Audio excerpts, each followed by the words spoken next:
Hello student, स्वागत है आपका आईसीटी वर्चुअल क्लासेस में। मैं हूं कविता, आपकी बायो टीचर।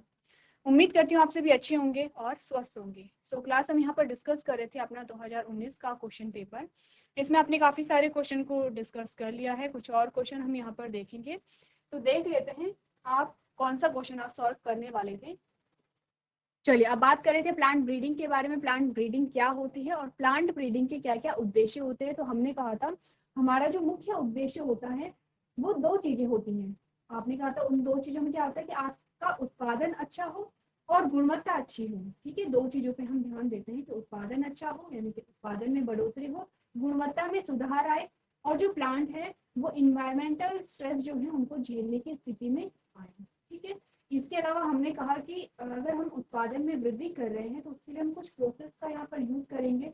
तो उन प्रोसेस का, उन प्रक्रियाओं का हमारे जो नेचुरल चीजें हैं, जैसे कि आपने कहा मिट्टी हो गई है, इन पर कोई भी नकारात्मक प्रभाव ना पड़े, ये सारी चीजें हम यहाँ पर देखते हैं। ठीक है, अब हम बात कर रहे थे यहाँ पर, आपने कहा कि डीएनए हमारा क्या है, जेनेटिक मटेरियल है। तो किस प्रकार से हम कह सकते हैं कि डीएनए ही हमारा जेनेटिक मटेरियल है। हमने कहा प्रोटीन हमारा जेनेटिक मटेरियल हो सकता है। इसके लिए यहाँ पर एक एक्सपेरिमेंट किया गया। तो कुछ काफी हद तक हम इस क्वेश्चन को सॉल्व कर चुके हैं, जिसमें आपने हर्शे व चेस का एक्सपेरिमेंट देखा था। क्या हुआ था इसमें, एक बार इमेज को समझ लेते हैं, फिर से इस क्वेश्चन को देख लेते हैं। इजी है, बहुत इजी है। ठीक है, यहाँ पर क्या हुआ, जो एक्सपेरिमेंट किया गया वो किस किस चीज पे किया गया। एक तो बैक्टीरियोफाज यहाँ पर लिया गया, ठीक है, और दूसरा बैक्टीरियल सेल यहाँ पर ली गई। तो ये है आपका क्या, बैक्टीरियोफाज, और ये है आपकी बैक्टीरियल सेल। ठीक है, यहाँ पर क्या है, दो एक्सपेरिमेंट साथ साथ किए गए।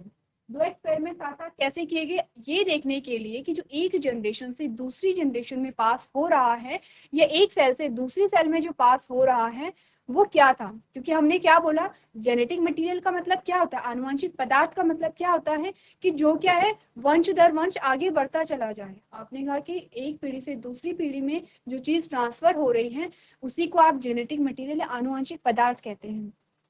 इसी आनुवंशिक पदार्थ में आपके सारे इंफॉर्मेशन क्या होते हैं, प्रेजेंट होते हैं। ठीक है, अब हमें ये देखना था कि जो ट्रांसफर हो रहा है वो मटेरियल क्या है। तो यहाँ पर क्या लिया गया, प्रोटीन को लिया गया और यहाँ पर डीएनए को लिया गया। दो चीजों को यहाँ पर लिया गया बैक्टीरियोफाज में। ठीक है, तो आपने कहा एक जो बैक्टीरियोफाज था उसमें थी प्रोटीन कैप्सूल, ठीक है, और दूसरा जो बैक्टीरियोफाज था उसमें था डीएनए। उसमें क्या कर दिया गया है, डीएनए को इंसर्ट कर दिया गया है। उसके बाद क्या हुआ, आपने कहा उसके बाद जो यहाँ पर प्रोटीन कैप्सूल वाला बैक्टीरियोफाज था उसे रेडियो एक्टिव सल्फर वाले मीडियम में रख दिया गया। ठीक है, क्या हमने किया है, हमने किया, देखिए 1 और 2 करके हम देख रहे हैं। सबसे पहले 1 वाले बैक्टीरियाफाज को देखिए। 1 वाला जो बैक्टीरियोफाज है उसमें प्रोटीन कैप्सूल प्रेजेंट है। अब हमने क्या किया, इसे रेडियो एक्टिव सल्फर वाले मीडियम में इस बैक्टीरियोफाज को हमने रख दिया। क्योंकि आप जानते हैं कि जो सल्फर है वो प्रोटीन का पार्ट होता है प्रोटीन का पार्ट। आपने प्रोटीन का अगर स्ट्रक्चर आप देखेंगे तो अमीनो एसिड के बारे में आप बात करेंगे तो आपने कहा कि जो प्रोटीन का पार्ट है वो है सल्फर। क्योंकि सल्फर अगर रेडियो एक्टिव है तो इसमें जो रेडियो एक्टिविटी का गुण है वो प्रोटीन में भी आएगा, क्योंकि प्रोटीन में भी क्या है, सल्फर प्रेजेंट है। ठीक है, क्लियर इतनी बात, ये समझ गए। यहाँ तक की बात आप समझ लीजिए कि यहाँ पे क्या है, जो प्रोटीन है प्रोटीन में रेडियो एक्टिविटी आ गई है। ठीक है, अब आपने क्या कहा, जो आपका सेकेंड नंबर वाला बैक्टीरियोफाज है जिसमें आपका डीएनए था, इसको आपने फिर से रेडियो एक्टिव वाले मीडियम में रखा। लेकिन इस बार जो मीडियम था उसमें सल्फर नहीं था, उसमें आपने कहा क्या कहा, रेडियो एक्टिव फॉस्फोरस वाले मीडियम में इसे रखा था। क्यों, क्योंकि आपने कहा कि जो डीएनए है, डीएनए का जो पार्ट है वो है फॉस्फोरस, यही आपने देखा था। ठीक है, तो यहाँ पर क्या हो गया, आपका जो डीएनए है उसमें रेडियो एक्टिविटी का गुण आएगा, क्योंकि क्या है, जो डीएनए है उसमें फॉस्फोरस प्रेजेंट है। इतनी बात आपने कर ली। अब क्या हुआ, सेकेंड जो स्टेप आपका आया, पहले वाला जो स्टेप है, ए वाले स्टेप में आपने क्या किया, ए वाले स्टेप में आपने दो चीजें की। सबसे पहले तो आपने क्या किया, एक बैक्टीरियोफाज में जो नंबर 1 वाला बैक्टीरियोफाज है उसमें आपने प्रोटीन को इंसर्ट किया। दूसरे नंबर वाला जो बैक्टीरियोफाज है उसमें आपने क्या किया, डीएनए को इंसर्ट किया। ठीक है, दूसरी चीज आपने क्या की, इसी स्टेप में आपने दूसरी चीज क्या की कि आपने नंबर 1 वाला जो बैक्टीरिया था उसे आपने रेडियो एक्टिव सल्फर मीडियम में रखा और नंबर 2 वाला जो बैक्टीरियोफाज था उसमें आपने रेडियो एक्टिव फास्फोरस मीडियम में रखा। हो गई ये दोनों चीजें। जो बी वाला स्टेप आपके पास आया, बी वाले स्टेप में आपने क्या किया, बैक्टीरियोफाज को बैक्टीरिया सेल के कांटेक्ट में आपने रख दिया है। तो आप जानते हैं बैक्टीरियोफाज क्या करेगा, पूरा बैक्टीरियोफाज अंदर नहीं जाता है, ये सिर्फ अपना जेनेटिक मटेरियल अंदर डालेगा। अब जेनेटिक मटेरियल क्या होता है, आपने कहा वो मटेरियल जो एक जनरेशन से दूसरी जनरेशन में पास हो रहा है। ठीक है, क्लियर है इतनी बात। तो आपने क्या कहा कि यहाँ पर जब आपने बैक्टीरिया सेल के कॉन्टेक्ट में डाला तो यहाँ भी कुछ गया, यहाँ भी कुछ क्या हुआ, ट्रांसफर हुआ, और यहाँ भी सेम ये चीज यहाँ भी हो रही है। आपने कहा कि जो नंबर 1 वाला बैक्टीरियोफाज था वो इस सेल के कांटेक्ट में आया, नंबर 2 वाला जो बैक्टीरियोफाज था वो इस सेल के कांटेक्ट में आया, इन्फेक्शन हो गया है। ठीक है, जब आप वायरस के बारे में पढ़ते हैं तो आप क्या पढ़ते हैं, जो बैक्टीरियल सेल जो हमारी सेल होती है उसके अंदर जो वायरस होता है वो अपना जेनेटिक मटेरियल इंसर्ट कर देता है, उसका जेनेटिक मटेरियल हमारे जेनेटिक मटेरियल के साथ क्या हो जाता है, ऐड हो जाता है और फिर मल्टीप्लाई करने लगता है। ठीक है, तो इसी को हम इन्फेक्शन कहते हैं। इन्फेक्शन हो गया है, अब यहाँ पे क्या होगा, ब्लेंडिंग हो रही है। ठीक है, आपने बोला कि कुछ मटेरियल यहाँ भी पास हुआ है, देख रहे हैं आप, और कुछ मटेरियल यहाँ भी पास हुआ है। ठीक है, क्लियर है इतनी बात। चलिए, अब आपने क्या बोला, एक और चीज यहाँ पर ध्यान दीजिए, आपने कहा कि यहाँ पर क्या है, 2 प्रकार के आप बैक्टीरियोफाज देख रहे हैं, एक ये है और एक ये है, यहाँ पर भी एक ये है और एक ये है। ठीक है, अब यहाँ पर दोनों मटेरियल क्या हुए हैं, पास हुए हैं। आपके पास रिजल्ट क्या है, जब आपने देखा फाइनल जो आपके पास सेल आए, जब फाइनली आपने सेल को देखा, आपने कहा ये जो सेल है नंबर 1 वाली जो सेल है उसमें आपने क्या कहा, no radio active sulphur detected in cell, क्योंकि इस सेल को आपने रेडियो एक्टिव सल्फर मीडियम में रखा था। लेकिन जब आपने इसे देखा, जब यहाँ पर क्या हुआ, इन्फेक्शन हो गया है, जेनेटिक मटेरियल ट्रांसफर हो गया है, जब आपने जेनेटिक मटेरियल को देखा था तब आपने क्या देखा, यहाँ पर आपने कहा यहाँ पर रेडियो एक्टिव सल्फर आपको नहीं मिला। ठीक है, क्लियर है। पहले आप इस वाले कॉलम को समझिए, उसके बाद हम इस वाले कॉलम को समझेंगे कि यहाँ पर क्या क्या चीजें हुई हैं। चलिए, तो पहली बात क्लियर हो गई है। सेकंड में आपने क्या बोला, आपने कहा सेकंड में क्या हुआ, जो बैक्टीरियोफाज है इसने सेल को क्या किया, इन्फेक्शन यहाँ पर हुआ, यानी कि जेनेटिक मटेरियल पास हुआ, और जब आपने फाइनली ये सेल देखी तो आपने कहा radio active phosphorus detected in cell. आपने कहा जो रेडियो एक्टिव फास्फोरस है वो आपने डिटेक्ट कर लिया है। इससे क्या अर्थ निकला, आपने कहा इसका अर्थ ये निकला कि जो प्रोटीन था यहाँ पर वो प्रोटीन नेक्स्ट जनरेशन में पास नहीं हुआ, नेक्स्ट सेल में पास नहीं हुआ है। ठीक है, लेकिन जो डीएनए था वो डीएनए यहाँ पर पास हुआ है। तो इससे क्या अर्थ निकलता है कि जो यहाँ पर हमारा जेनेटिक मटेरियल है वो क्या है, डीएनए है। देखिए, ये जो इमेज आपके पास आती है इंपॉर्टेंट है, एक बार इमेज को फिर से एनालाइज कीजिए कि क्या क्या चीजें यहाँ पर हो रही हैं। चलिए, तो इसी चीज को एक बार पढ़ लेते हैं, आपको लैंग्वेज में किस प्रकार से बताया गया है। आपको बताया गया है, Hershey and Chase perform the experiment with bacterium E coli and bacteriophage T2। ठीक है, यहाँ पर जो एक्सपेरिमेंट किया गया है वो बैक्टीरियम ई कोलाई पे किया गया है और बैक्टीरियोफाज T2 पर किया गया है। तो आपने कहा the bacteriophage which has DNA and a protein code attached to the bacteria and transfer its genetic material into the bacterial cell। जो बैक्टीरियोफाज होता है वो बैक्टीरियल सेल के साथ क्या होता है, बैक्टीरियल सेल पे अटैच हो जाता है और अपना जेनेटिक मटेरियल अनुवांशिक पदार्थ बैक्टीरियल सेल में डाल देता है। ठीक है, some T2 phages were grown in medium with radioactive sulfur and other T2 phages were grown in medium with radioactive phosphorus। आपने कहा कि कुछ बैक्टीरियोफाज थे जिन्हें आपने रेडियो एक्टिव सल्फर मीडियम में ग्रो कराया, और कुछ बैक्टीरियोफाज थे जिन्हें आपने क्या किया, रेडियो एक्टिव फास्फोरस मीडियम में ग्रो कराया। ठीक है, क्लियर है इतनी बात।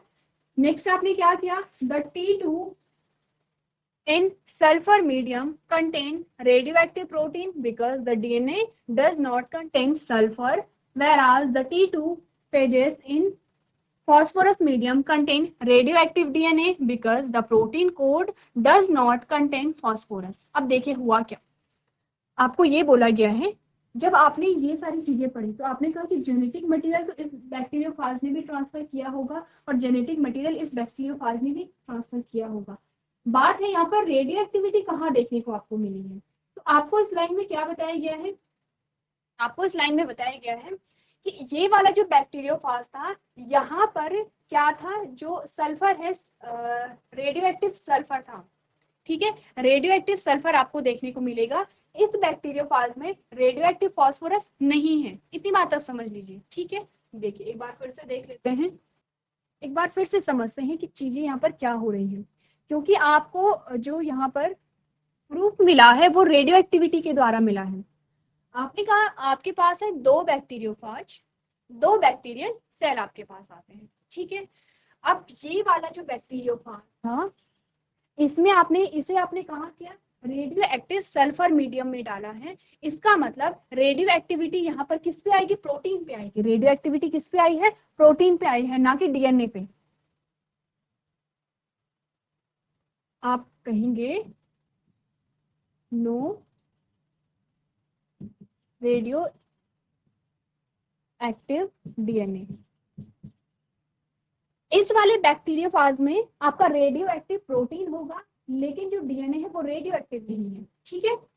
यहाँ पर ये वाला जो आपके पास बैक्टीरियोफाज आता है, यहाँ पर आपका रेडियो एक्टिव सल्फर नहीं पाया जाएगा। इसका मतलब इसका जो प्रोटीन है वो रेडियो एक्टिव नहीं है, लेकिन इसका जो डीएनए है वो कैसा है, आपने कहा रेडियो एक्टिव डीएनए।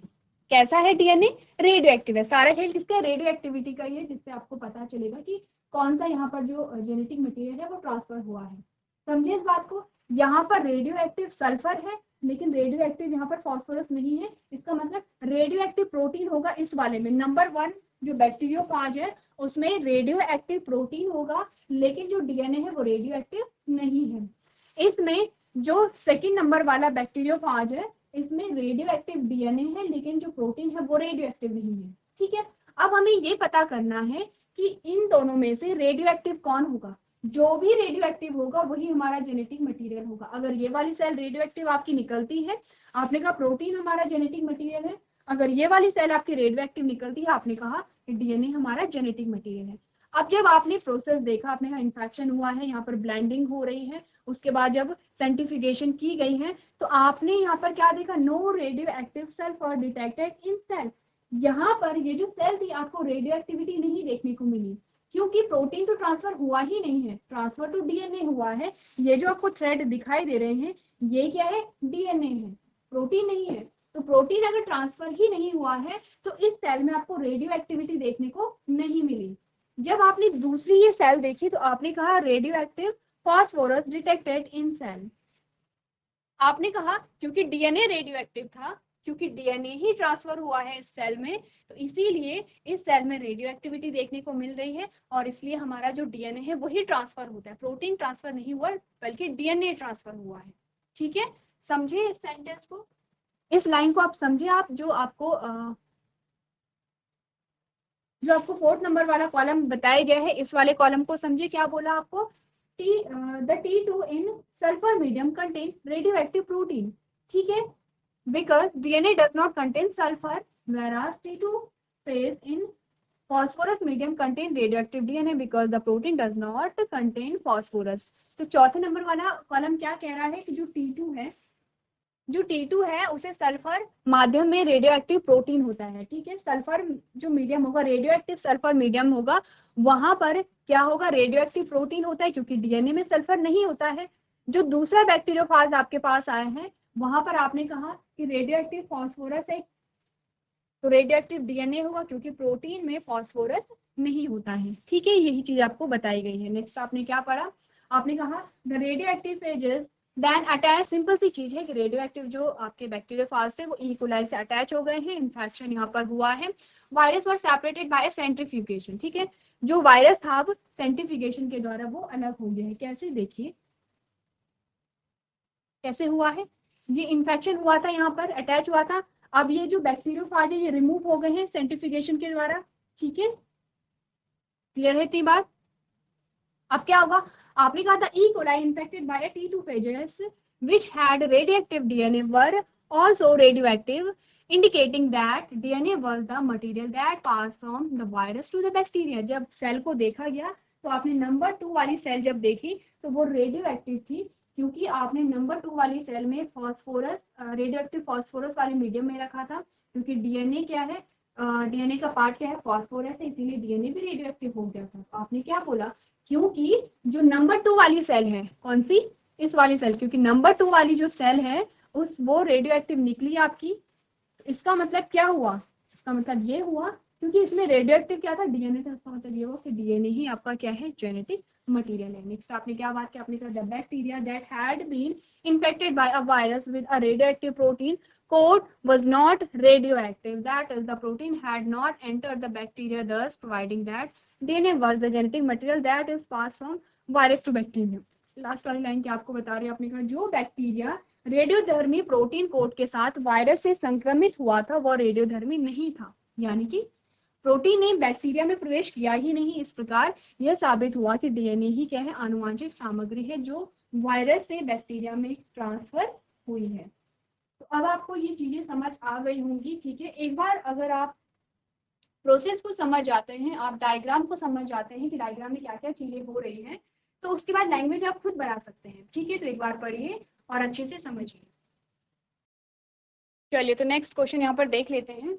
अगला जो आपसे प्रश्न पूछा गया है वो है पुनर्योजक डीएनए प्रौद्योगिकी के प्रक्रमों का उल्लेख कीजिए, यानी कि mention process of recombinant DNA technology. आपको बताना है रिकॉम्बिनेंट डीएनए टेक्नोलॉजी क्या होती है, यानी कि पुनः संयोजक डीएनए प्रौद्योगिकी क्या होती है, उसके क्या क्या स्टेप्स होते हैं, ये सारी चीजें आपको बतानी है। तो रिकॉम्बिनेंट डीएनए टेक्नोलॉजी में हम एक्चुअली करते क्या है, रिकॉम्बिनेंट डीएनए, रिकॉम्बिनेंट का मतलब होता है कि वो डीएनए जिसमें आपने क्या है, जिसमें एक नया कॉम्बिनेशन आया है उसी को आप रिकॉम्बिनेंट कहते हैं।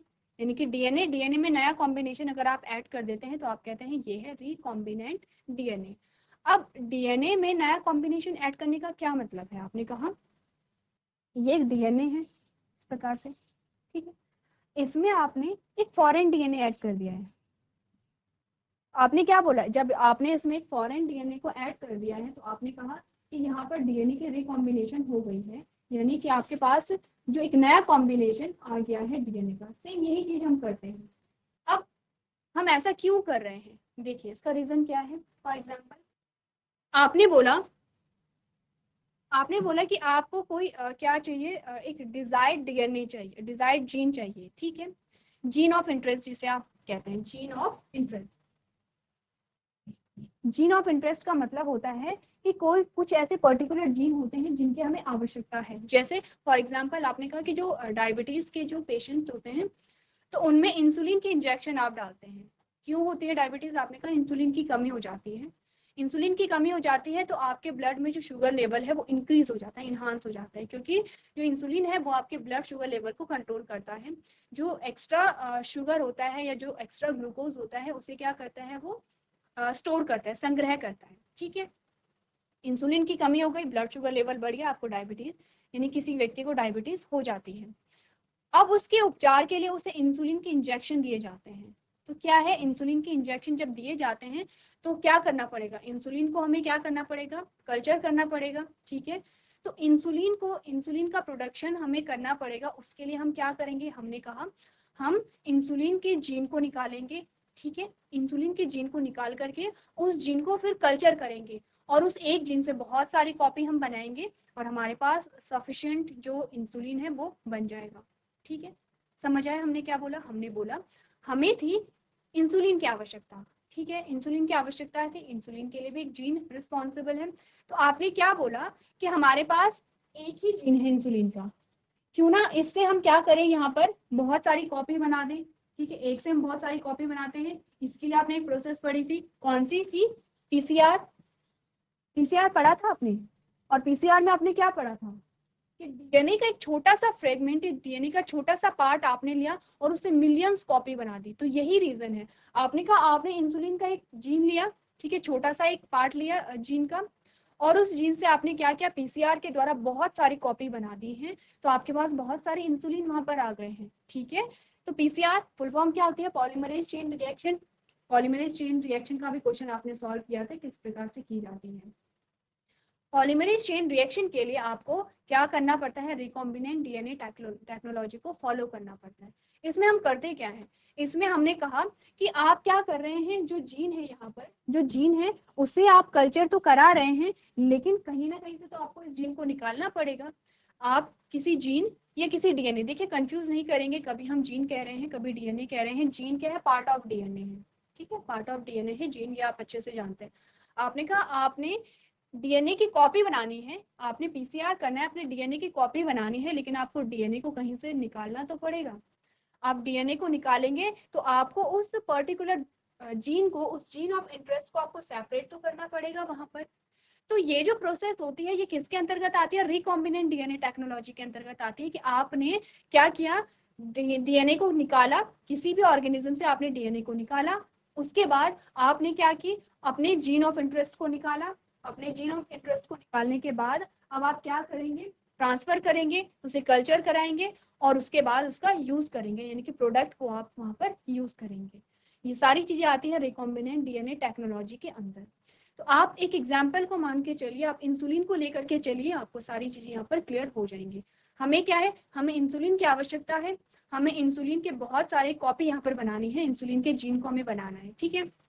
इंसुलिन को बनाने के लिए सबसे पहले हमें इंसुलिन के जीन को कहीं ना कहीं से निकालना पड़ेगा, ठीक है। इसका मतलब आपको डीएनए को क्या करना पड़ेगा, आइसोलेट करना पड़ेगा। तो सबसे पहला स्टेप आइसोलेशन आता है, डिटेल में जानेंगे। अभी आप एक समरी जान लीजिए कि हो क्या रहा है। आपने क्या करना है, इंसुलिन को ग्रो कराना है, तो उसके लिए आपने क्या किया, इंसुलिन के जीन को निकाला, यानी कि आपने डीएनए को निकाला। तो जब आप डीएनए को निकालते हैं, आपने कहा आइसोलेशन हम कर रहे हैं। जब आपने डीएनए को निकाल लिया है तो ऐसा नहीं है कि आप उसी जीन को आपने निकाला, आपके पास जो डीएनए का फ्रेगमेंट है, डीएनए का पूरा फ्रेगमेंट आ गया है, उसमें से आपका जो जीन ऑफ इंटरेस्ट है, वो जीन जिसकी आपको आवश्यकता है, वो जीन जो कि इंसुलिन के प्रोडक्शन के लिए रिस्पॉन्सिबल है, आपको वो जीन चाहिए। उसके लिए अब आप क्या करेंगे, अब आप यहाँ पर रिस्ट्रिक्शन एंडोन्यूक्लियस का यूज करेंगे। क्या होते हैं रिस्ट्रिक्शन एंडोन्यूक्लियस? मॉलिक्यूलर सीजर कहते हैं आप इन्हें, आर्मी कैंची। अब ये क्या करेंगे, ये डीएनए को क्या करेंगे, कट करेंगे एक पर्टिकुलर जगह से, ऐसा नहीं कि कहीं से भी कट हो जाता है, स्पेसिफिक रीजन होते हैं इनमें। स्पेसिफिक रीजन से, विशिष्ट स्थानों से जो रिस्ट्रिक्शन एंडोन्यूक्लियस है, वो डीएनए को क्या करेगा, छोटे छोटे पीस में कट करेगा। अब छोटे छोटे पीस में कट कर दिया गया है, अभी भी आपको आपका जीन ऑफ इंटरेस्ट नहीं मिला है, ठीक है। तो जीन ऑफ इंटरेस्ट के लिए आप क्या करेंगे, जेल इलेक्ट्रोफोरेसिस करते हैं आप, ठीक है। जेल इलेक्ट्रोफोरेसिस क्या करता है, जो डीएनए के फ्रेगमेंट होते हैं उन्हें उनके साइज के अकॉर्डिंग अलग अलग सेपरेट कर देता है, तब जाके आपको अपना जीन ऑफ इंटरेस्ट मिल जाएगा। अब जीन ऑफ इंटरेस्ट मिला तो नेक्स्ट आप क्या करेंगे, अब आपने क्या बोला, आपको कल्चर कराना है किसी मीडियम में, किसी सेल के अंदर आपको कराना है कल्चर। उससे पहले आपको क्या करना है, उस सेल के अंदर अपना जीन ऑफ इंटरेस्ट डालना पड़ेगा। जब आपको, तो आपने क्या बोला कि यहाँ पर आप वेक्टर का यूज करेंगे, और वेक्टर के लिए आप किसका यूज करेंगे, आपने कहा प्लाज्मिड हम यूज करेंगे, ठीक है। तो आपने प्लाज्मिड को लिया, प्लाज्मिड को भी उसके विशिष्ट स्थानों से काटा जाता है रिस्ट्रिक्शन एंडोन्यूक्लियस के द्वारा, ठीक है। अब प्लाज्मिड में आपने अपना जीन ऑफ इंटरेस्ट फिट कर दिया है, और अब आप क्या करेंगे, जो आपकी कल्चर मीडियम है या फिर जो सेल है उसके अंदर आप अपना जो प्लाज्मिड है उसे आप अंदर क्या करते हैं, इंसर्ट कर देते हैं। अब वहां पर क्या होगी, उसकी कॉपी होगी, क्योंकि आपने कहा कि वो मल्टीप्लाई करेगा, उसकी कॉपी आपको बनेगी, जो कि आप पीसीआर में भी पढ़ते हैं। तो सिंपल सी चीजें हैं। अब देखिए हमने क्या बात की, जो भी चीज आप यहाँ पर लैंग्वेज में पढ़ेंगे उसे सिंपल सी चीज करके आप देख लेते हैं। आपने कहा ये है डीएनए, ये है डीएनए। सबसे पहले इस डीएनए को आपने आइसोलेट किया है, ठीक है, आइसोलेशन किया है, आइसोलेट आपने किया है। आइसोलेट अब आपने कर दिया है, तो अब आप रेस्ट्रिक्शन एंडोन्यूक्लियस से क्या करेंगे, इसके छोटे छोटे सेगमेंट में इसे क्या कर देंगे, क्या डिस्ट्रीब्यूट कर देंगे। अब यहाँ पर क्या होगा, जेल इलेक्ट्रोफोरेसिस होगा। जेल इलेक्ट्रोफोरेसिस जब होगा तो यहाँ पर क्या होंगे, ये अपने साइज के अकॉर्डिंग अलग अलग पार्ट में अलग अलग क्या होंगे, सेपरेट हो जाएंगे। जब सेपरेट हो जाएंगे तो ये है आपका प्लाज्मिड। इस प्लाज्मिड को भी आपने क्या कर दिया है, चलिए प्लाज्मिड को अलग कलर से बता देते हैं, ये है प्लाज्मिड। प्लाज्मिड को भी आपने स्पेसिफिक साइट से काट दिया है, और अब यहाँ पर आपका जो जीन ऑफ इंटरेस्ट है वो ऐड हो गया है, हो गया ऐड। अब आप क्या करेंगे, ये एक सेल है और इस सेल के अंदर अपने प्लाज्मिड को क्या करेंगे, ऐड कर देंगे। जब आपने इसे ऐड किया तो आप क्या देखेंगे, आप देखेंगे आपके प्लाज्मिड की क्या बन गई है, कॉपीज बन गई है, और आपका जो इंसुलिन का जीन है उसकी भी कॉपी आपके पास आ गई है। तो यही सारी चीजें हम यहाँ पर पढ़ेंगे। चलिए तो एक बार डेफिनेशन पढ़ लेते हैं रिकॉम्बिनेंट की। क्या डेफिनेशन आपके पास आई है, आपने कहा it is the method that is used to alter the DNA of an organism to obtain the desired characteristics in them, यानी कि यह एक ऐसी विधि है जिसका उपयोग किसी जीव के डीएनए में परिवर्तन करके उनमें वांछित विशेषताओं को प्राप्त करने के लिए किया जाता है। ठीक है, नेक्स्ट आपने कहा this can be achieved by inserting the desired gene from the another organism into the genome with the help of vector, यानी कि इसे वेक्टर की सहायता से किसी अन्य जीव के वांछित जीन को उसके जीनोम में सम्मिलित करके प्राप्त किया जा सकता है। अगला आपने बोला vector is the vehicle that carry the gene of interest, यानी कि वेक्टर वो वाहन है जो रुचि के जीन को वहन करता है। The new copy of DNA that is obtained by a combining two और more gene from the different organism is known as recombinant DNA, यानी कि डीएनए की नई प्रति जो विभिन्न जीवों के दो या दो से अधिक जीनों के संयोजन से प्राप्त होती है उसे पुनः संयोजक डीएनए के रूप में जाना जाता है। ठीक है, ये आपकी डेफिनेशन आती है। इसकी जो प्रोसेस है वो हम अपने नेक्स्ट लेक्चर में कंटिन्यू करेंगे। तो तब तक आपको करना क्या है, एक बार आप पढ़ के चले आएंगे कि रिकॉम्बिनेंट डीएनए टेक्नोलॉजी की प्रोसेस किस प्रकार से होती है। तो आज के सेशन में हम इतना ही करेंगे। अभी तक क्लास में बने रहने के लिए आपका धन्यवाद।